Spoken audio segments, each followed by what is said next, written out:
जय हिंद दोस्तों। अगर आप लोग भी रेलवे ग्रुप डी 2026 की तैयारी कर रहे हो तो आज मैथ और रीजनिंग का मॉडल पेपर नंबर 4 है जिसमें हम प्रीवियस ईयर क्वेश्चंस देखने वाले हैं मेरे भाई। ठीक है, तो अगर आप लोग सिलेक्शन लेना चाहते हो दोस्तों ग्रुप डी रेलवे एग्जाम में, तो आपको मैथ और रीजनिंग वाले सब्जेक्ट पर पकड़ बनानी पड़ेगी, क्योंकि ये वो सब्जेक्ट हैं जो आपको सिलेक्शन की ओर लेके जाएंगे। और मैं आपको विश्वास दिलाता हूँ, ये प्रीवियस ईयर सीरीज देखने के बाद आपका एक भी क्वेश्चन इस क्लास से बाहर नहीं जाएगा दोस्तों, जो भी आपकी सीरीज चल रही है। ठीक है, इसके लिए मैंने सेपरेट प्लेलिस्ट बनाई है, आप वो देख सकते हैं जहां पर अपना मैथ और रीजनिंग कवर कर सकते हैं। ठीक है मेरे भाई, पहला सवाल, एक निश्चित कूट भाषा में मोर को 1432 के रूप में लिखा जाता है और मूव को 3254 के रूप में लिखा जाता है, तो उसी कूट भाषा में वी के लिए कोड क्या है? दोस्तों जो मैं पैटर्न पर करवा रहा हूं ना क्वेश्चन, वही पैटर्न आपको एग्जाम में देखने को मिलेगा, इसी पैटर्न पर सवाल आएंगे आप लोगों के। ठीक है, आपको वी के लिए कोड पूछा है, तो इनके जो कोड दे रखे हैं उसमें सेम चीज क्या दिख रही है उसको हटा दो। अगर आप ध्यान से देखो, यहाँ पर 4 आ रहा है तो यहाँ से ये 4 कैंसिल हो गया, यहाँ पर ये 2 आ रहा है तो यहाँ से ये 2 कैंसिल हो गया, यहाँ पे 3 आ रहा है 3 यहाँ से कैंसिल हो गया, बचा क्या 5। तो इसका कोड क्या हो जाएगा? ऑप्शन नंबर सी यानी 5।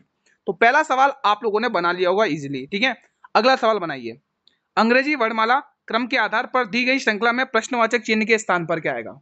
बनाएंगे दोस्तों। देखो आज ये प्रीवियस ईयर क्वेश्चंस की क्लास नंबर 4 है, यानी कि मॉडल पेपर 4 है। ठीक है, ये बताइए, देखो डी आता है 2 नंबर पर, ई आता है, डी आता है 4 नंबर पर, ई आता है 5 नंबर पर, +1 यहाँ पर देखने को मिला, यहाँ पर भी +1 फिर हो रहा है, फिर यहाँ पर भी देखोगे +1। इसको तो आप ओरल ही कर सकते हो। 7 और 1 कितना होगा? 8 होगा। ठीक है मेरे भाई, और 8 पे आप लोगों को पता है क्या आता है मेरे भाई? एच आता है। आंसर एच से स्टार्ट होगा, तो एच से स्टार्ट होगा तो दो ऑप्शन तो ऐसे कैंसिल हो गए। ठीक है, 19 20 21 22 23 पे क्या आता है? डब्ल्यू आता है। एच से स्टार्ट होगा, डब्ल्यू पर खत्म होगा, यानी कि डी वाला option will be the right answer. अगला सवाल देखते हैं, ये बनाइए question, question number 3। Question number 3 ये सारे प्रीवियस ईयर क्वेश्चन है, लेटेस्ट क्वेश्चन है। ठीक है, एक गोले का पृष्ठ क्षेत्रफल 154 सेंटीमीटर स्क्वायर है और गोले की त्रिज्या ज्ञात करनी है, जिसमें आपको पाई का मान 22/7 लेना है। तो आपको पता है मेरे भाई, पृष्ठ क्षेत्रफल क्या होता है गोले का? गुरुजी गोले का जो पृष्ठ क्षेत्रफल होता है वो 4 पाई आर स्क्वायर होता है, 4 पाई आर स्क्वायर होता है। ठीक है, ये गोले का पृष्ठ क्षेत्रफल है। अब 4 एज इट इज, पाई का मान स्पेशली क्वेश्चन ने बोला है कि आपको 22/7 लेना है और त्रिज्या का स्क्वायर, यानी कि आपको ये त्रिज्या का स्क्वायर निकालना है। ठीक है, उसने यही तो पूछा, त्रिज्या ज्ञात कीजिए। ठीक है दोस्तों, और आपको पता है कि 22 के टेबल में 154 कितनी बार आता है, तो यहाँ पे सिंप्लीफाई कर लो, 22 सत्ते 154 होता है, आपको पता है 7 7 49 होगा, यानी 4R रेशियो बराबर 49। ठीक है, अब ये दोस्तों ये 4 इधर गुणा में इधर आके आ गया, भाग में आ जाएगा। अब ये रूट इधर आके लग जाएगा। अब आपको पता है ये 7 बट्टे कितना हो गया? 2 हो गया, और 7/2 का मतलब आप सभी को पता है 3.5 होता है। तो जो रेडियस यानी कि जो त्रिज्या निकल कर आई है दोस्तों, ठीक है, वो कितनी आई है दोस्तों? 3.5 सेंटीमीटर। ठीक है दोस्तों, त्रिज्या कितनी आ चुकी है हमारी? 3.5 सेंटीमीटर। अगला सवाल बनाइए, ये भी शानदार है, इसको तो आप फॉर्मूले से बनाओगे तो बहुत ईजी हो जाएगा। क्वेश्चन कह रहा है 4, कितने वर्षों में 7200 रुपए पर 4% वार्षिक दर से 360 रुपए साधारण ब्याज प्राप्त होंगे? बताइए दोस्तों। देखो आप रेलवे ग्रुप डी की तैयारी कर रहे हो और ये सवाल आपको आने चाहिए मेरे भाई, कोई ज्यादा टफ नहीं है, इजी है दोस्तों। ये क्वेश्चन आपके कॉन्फिडेंस को बूस्ट करेंगे। जो कहते हैं ना मेरे मैथ और रीजनिंग वीक है दोस्तों, तो उनकी मैथ और रीजनिंग स्ट्रॉन्ग भी होगी और एग्जाम में फोड़ कर भी आएंगे। देखो दोस्तों हम कैसे बनाएंगे, देखो 360, ये आपको फॉर्मूला लगा लेना है सिंपल इंटरेस्ट का, यहाँ पे बहुत ईजी। तो मूलधन आ चुका है, मूलधन के बाद अपन क्या करते हैं? दर से गुणा करते हैं, दर 4% की दे रखी है, और आपको क्या पूछा है मेरे भाई? समय पूछा, तो समय हमें पूछा तो हमने इसको टी से डिनोट कर लिया।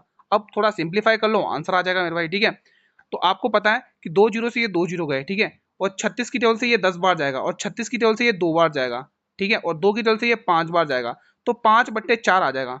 ठीक है, ये टी का मान आएगा, तो 5/4 का मतलब तो आपको पता ही है 1.25 होता है। ठीक है, तो सी वाला ऑप्शन यहाँ पर आपको टिक कर लेना है। ठीक है, अब एक छोटी सी रिक्वेस्ट है, अगर आप चाहते हो क्लास इसी प्रकार से कंटिन्यू चले एग्जाम तक ये प्रीवियस सीरीज, तो आपसे एक ही रिक्वेस्ट है, चैनल को सब्सक्राइब जरूर कर लेना मेरे भाई। ठीक है, जब आप सब्सक्राइब कर लोगे, बेल नोटिफिकेशन को प्रेस कर लोगे, तभी तो आपको हर वीडियो का नोटिफिकेशन सबसे पहले आएगा। देखो एक दुकानदार है, वो किसी वस्तु का अंकित मूल्य उसके क्रय मूल्य से 100% अधिक निर्धारित करता है। 26% का लाभ प्राप्त करने के लिए उसे अंकित मूल्य पर कितने प्रतिशत की छूट दी जानी चाहिए?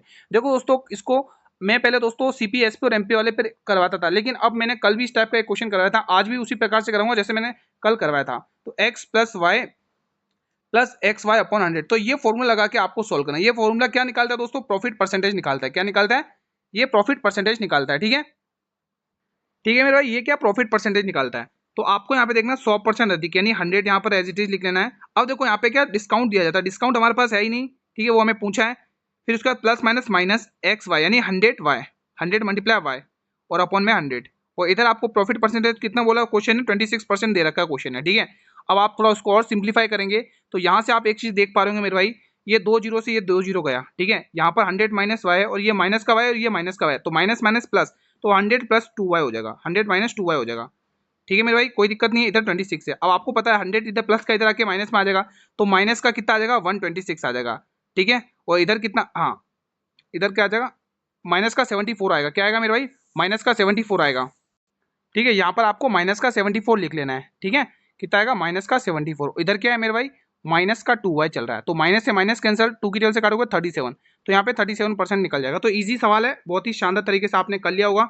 देखो ये समझाने पर इतना वो लगता है समय, बाकी जब आप समझ जाओगे ना, ये क्वेश्चन कुछ भी नहीं है दोस्तों, ठीक है। अगर आपको ये मेथड सही पसंद नहीं है तो आप सीपी, एसपी और एमपी वाले रेशियो से भी कर सकते हो, लेकिन ये बहुत जल्दी हो जाएगा दोस्तों, ठीक है। ये उससे भी जल्दी होगा यार, जो मैंने अभी बताया। कार्तिक अपनी कक्षा में शीर्ष मतलब ऊपर से 19वें स्थान पर है और नीचे से 27वें स्थान पर है, उसने कुल कितने विद्यार्थी हैं ये पूछा है। अब आप सोचोगे इतना इजी सवाल, 2025 का ग्रुप डी का पेपर उठा के देखिए, रीजनिंग का ये सवाल हर शिफ्ट में लगातार 1 से 2 शिफ्ट में आया दोस्तों, हर शिफ्ट में आएगा ये क्वेश्चन, ठीक है। तो इस प्रकार का सवाल आपको एग्जाम में देखने को मिलेगा। देखो जब भी आपको दोस्तों टोटल वैल्यू, देखो टोटल वैल्यू कैसे निकलती है, लेफ्ट प्लस राइट माइनस 1 करके निकलती है, आप सभी को पता ही है, ठीक है। तो यानी लेफ्ट मतलब शीर्ष, यानी शीर्ष से कितना 19 और नीचे से कितना 27, इनको जोड़ लो और -1 कर लो मेरे भाई, ठीक है। अब आप इकाई अंक का प्रयोग कर सकते हो मेरे भाई, ठीक है, क्योंकि इकाई अंक सभी के अलग हैं दोस्तों। 9 6 15 16, 16 यानी 6 और 6 में से 1 हटाओगे 5, जिसका भी इकाई अंक 5 है वो हमारा प्रश्न का आंसर हो जाएगा। तो ऑप्शन नंबर ए दिख गया आपको, ठीक है। तो आप इकाई अंक का प्रयोग कर सकते हो। चलिए मेरे भाई इस सवाल को बनाइए, कितने स्टूडेंट बना पाएंगे इस सवाल को। भाई चीजें क्लियर हैं तो आपसे रिक्वेस्ट है भाई, वीडियो को लाइक और शेयर करके रेस्पॉन्स तो कर दो कि चीजें क्लियर हैं। तो बोर्ड मास के रूल के अकॉर्डिंग हम इसे सॉल्व करेंगे दोस्तों, ठीक है। और ये कितना होगा 6 हो जाएगा, और यहाँ पर कितना है मेरे भाई, प्लस का 16 है मेरे भाई, ठीक है। यहाँ पर आप देखोगे वैल्यू, अगर आप इसको सॉल्व करने की कोशिश करो 16 प्लस माइनस माइनस यानी -1, तो आंसर आएगा 15। तो ऑप्शन नंबर सी यहाँ पर भी आपको टिक कर लेना है। अगला सवाल बनाइए क्वेश्चन नंबर 8। अब इसको दोस्तों ध्यान से बनाना है, गलती नहीं करना, जल्दबाजी के चक्कर में आप स्पेशली गलती करोगे इस क्वेश्चन में, ठीक है। देखते हैं कितने स्टूडेंट इस क्वेश्चन में गलती करते हैं। भाई गलती मत करना, ध्यान से पढ़ना। एक दुकानदार है जिसने 19 दर्जन वस्तुएं खरीदी हैं, कितने पे, 390 प्रति दर्जन। प्रति दर्जन, ये कंसेप्ट बहुत खतरनाक है भाई, शानदार है। उसने प्रत्येक वस्तु 78 रुपए की दर से बेची है, तो उसे कितने प्रतिशत का लाभ हुआ है, प्रॉफिट हुआ है। मेरे भाई बहुत ही शानदार ये क्वेश्चन है। एक तरफ तो दोस्तों कॉस्ट प्राइस होती है और एक तरफ सेलिंग प्राइस होती है, मतलब एक तरफ क्रय मूल्य और दूसरी तरफ विक्रय मूल्य होता है। तो आपको पता है भाई उसने 390 वस्तुएं खरीदी है मेरे भाई, 390 वस्तुएं खरीदी हैं, लेकिन उसने एक चीज बोली है, क्या बोला उसने, बोला प्रति दर्जन, और एक दर्जन में 12 किलो होते हैं मेरे भाई, आपको पता ही है। तो प्रति दर्जन यानी 12 से क्या करना पड़ेगा, भाग देना पड़ेगा। और उसने कितने की दर से बेचे, 78 की दर से बेचे हैं। अब आपने ये कंसेप्ट सीखा गुरु, अब थोड़ा सिंप्लीफाई करना तो आपको पता ही है मेरे भाई कैसे करते हैं। 39 की टेबल से 2 बार, 39 की टेबल से 10 बार, और 12 इधर भाग में इधर आके गुणा में आ जाएगा। तो ये 10 रुपए का सामान 12 दूनी 24 रुपए में बेचा गया। अब आप साफ साफ कह पा रहे हो गुरु 14 रुपए का प्रॉफिट हो चुका है। किसके ऊपर गुरु, 10 के ऊपर, और हमें वैल्यू प्रतिशत में पूछी, तो आप फटाफट से ऑप्शन ए को टिक करके आगे बढ़ोगे, क्योंकि दोस्तों 10 दाएं 100 होता है और 14 दाएं 140 होता है, यानी 140% का उसको लाभ हुआ है मेरे भाई, ठीक है। तो ये सवाल भी इजी था, आप लोगों ने बना लिया होगा। मैं पूरी उम्मीद करूंगा कि आपको कॉन्फिडेंस मिल रहा होगा दोस्तों, ठीक है। इसकी मैं तो रीडिंग क्लास की जो आज चौथी क्लास है, इसकी मैंने सेपरेट प्लेलिस्ट बनाई है दोस्तों, मैंने प्लेलिस्ट बनाई है। अगर आप वो प्लेलिस्ट एग्जाम तक देख लेते हो ना दोस्तों, तो आपका मैथ और रीडिंग का शायद ही एक भी क्वेश्चन इससे बाहर जाए। आप बहुत अच्छा करके आओगे मेरे भाई, जिसका भी वीक है मैथ, ठीक है। तो यदि 7 अंकों की संख्या ये है, अगर उसमें 3 से पूरी तरह से विभाजित है, तो आपको ए का न्यूनतम मान चाहिए। न्यूनतम मान का मतलब क्या होता है मेरे भाई, बताइए, न्यूनतम का क्या होगा बताइए, ठीक है मेरे भाई। चलो क्वेश्चन को सॉल्व करते हैं मेरे भाई। यहाँ पर अब हम देखेंगे क्वेश्चन को, यानी कि 5 4 5 7 2 4, देखो 7 2 ए है ना, 7 2 के बाद यहाँ पर लिख लो 7 2 ए और ये ओ। आपको किससे पूछा उसने, किससे विभाजित, 3 से विभाजित करना, और आपको 3 का विभाजकता का नियम पता ही है मेरा। 3 का विभाजकता का नियम क्या कहता है, अंकों का योग 3 से विभाजित होना चाहिए, ठीक है। 5 और 4 9, 9 और 5 14, 14 और 7 21, 21 और 2 23, 23, 23 में अगर आप ए प्लस करके इसको किससे 3 से विभाजित करना चाहते हो, तो ए की जगह क्या रख सकते हो, न्यूनतम पूछा, 1 रख लो 24 हो जाएगा, 4 रखोगे 27 होगा, ठीक है। और यहाँ पे 3 रखोगे तो 26 होगा। ये तो 3 तो आप रख ही नहीं सकते हो, क्योंकि 26 3 का भाग जाएगी नहीं। 5 रखोगे 28 में भी 3 का भाग नहीं जाएगा। अब कॉम्पिटिशन इन दो संख्याओं में हो रहा है, तो न्यूनतम पूछा है तो न्यूनतम 1 हो जाएगा, ठीक है। अधिकतम पूछता तो आप 4 रख लेते, ठीक है। चलिए अगला सवाल सॉल्व करिए। यदि संख्या 385174 कि प्रत्येक विषम अंक में, दोस्तों ध्यान से सुना, उसने विषम अंक में बोला आप एक जोड़ लो, विषम अंक में आप एक जोड़ लो, और ये जो सम अंक है ना मेरे, सम अंक, इसमें आप क्या कर लो, दो घटा लो। फिर उसके बाद आपसे पूछा है कि बाएं से दूसरे तथा दाएं से दूसरे अंकों का योग पूछा है मेरे भाई। क्या पूछा है? योग पूछा है मेरे भाई। शानदार क्वेश्चन लग रहा है ये वाला। सॉल्व करें इस क्वेश्चन को, चलो सॉल्व करते हैं। क्या दे रखा है? 3, 8, 5, 1, 7, 6 एंड ये 4, ठीक है। तो उसने कहा है कि आप विषम अंक में एक जोड़ लो, विषम अंक यहां दिख रहा है तो यहां पर एक जोड़ लो, विषम अंक यहां दिख रहा है तो एक अंक जोड़ लो, विषम अंक यहां दिख रहा है तो एक अंक जोड़ लो, विषम अंक यहां दिख रहा है एक अंक जोड़ लो, ठीक है। हाँ, उसके बाद सम अंक में दो जोड़ लो, सम अंक में दो घटा लो, दो घटा दो यहाँ पर, और कहा यहाँ पर भी दो घटा लो और यहाँ पर भी दो घटा लो। अब यहाँ पर देखो 3 और 1 4 हो चुका है, 8 में से 2 गए 6 बचेगा, 5 और 1 6 हो चुका है, 1 और 1 2 हो चुका है, 7 और 1 8 हो चुका है, 6 में से 2 घटोगे 4 हो चुका है, और 4 में से 2 घटोगे 2 हो चुका है। अब यहाँ से ध्यान से पढ़ो, उसने बोला है बाएं से दूसरे, बाएं से दूसरे का मतलब कि बाएं से दूसरा नंबर कौन सा आ जाएगा यहाँ पे, ये 6, और दाएं से दूसरे, और दाएं से दूसरे पे क्या आ जाएगा, 4 आ जाएगा। तो इन दोनों का योग करना है, इन दोनों का योग क्या होगा, ऑप्शन नंबर सी होगा। तो मैं पूरी उम्मीद करूंगा ये सवाल भी बना लिया होगा आप लोगों ने, ठीक है। ये सवाल बनाइए, दी गई श्रृंखला में प्रश्नवाचक चिन्ह के स्थान पर क्या आएगा मेरे भाई। यहाँ पर देखोगे +9 हुआ है, फिर यहाँ पर देखोगे +16 हुआ है, फिर यहाँ पर देखोगे कितना हुआ, 11 में 6 5, और 7 में 5 2, +25 हुआ है। तो अगले नंबर आपको पता होगा 6, यानी 7 आएगा, इकाई अंक आ चुका है, ठीक है। तो इकाई अंक का प्रयोग करना बहुत ईजी है, क्योंकि अगला नंबर 36 आएगा। क्यों आएगा 36? ये मैंने 36 ही क्यों बोला, क्योंकि आपको पता है ये 3 का स्क्वायर है, आपको पता है गुरु ये 4 का स्क्वायर है, आपको पता है गुरु ये 5 का स्क्वायर है, तो अगला नंबर क्या होगा, 6 का स्क्वायर ही होगा, है ना। तो ये आप इनको प्लस कर लोगे, तो आंसर आ चुका आपके सामने। कोई डाउट? कोई डाउट नहीं है। अगला सवाल आपके स्क्रीन पर ये रहा, बनाइए इस सवाल को। ये क्वेश्चन थोड़ा शानदार है, थोड़ा कैलकुलेटिव है, लेकिन करने में बहुत मजा आएगा। उसने बोला है किसी आंकड़े समुच्चय का माध्य, माध्य माध्य यानी कि क्या दे रखा है, मीन दे रखा है, और बहुलक क्रमशः, यानी माध्य आपको ये दे रखा है और बहुलक आपको ये दे रखा है। मूलानुपाती सूत्र, यानी आपको वो फॉर्मूला लगाना है। तो आपको फॉर्मूला तो पता ही मेरे भाई, क्या है, मूलानुपाती सूत्र का फॉर्मूला क्या है, बहुलक बराबर, ध्यान से सुनना, पहले फॉर्मूला ध्यान से सुन लो, फिर आप इस क्वेश्चन को फोड़ देना। बहुलक इज इक्वल टू 3 माध्यिका, क्या बोला क्वेश्चन है, 3 माध्यिका -2 माध्य। ये फॉर्मूला आपको याद रख लेना है, ठीक है मेरे भाई। ये फॉर्मूला आपको याद रख लेना है, ये फॉर्मूला आपको याद कर लेना है, ठीक है। याद कर लो, एग्जाम में क्वेश्चन आएगा इस पर, 100% आएगा। देखो बहुलक का मान क्वेश्चन ने दे रखा है 24.7, उसने क्वेश्चन ने दे रखा है।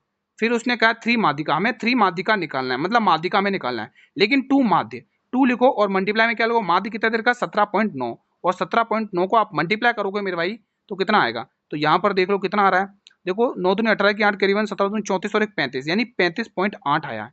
कितना आया इनको मल्टीप्लाई करने पर, 35.8। यहाँ पे ये पॉइंट है, यहाँ पर क्या है, पॉइंट है मेरे भाई, ठीक है।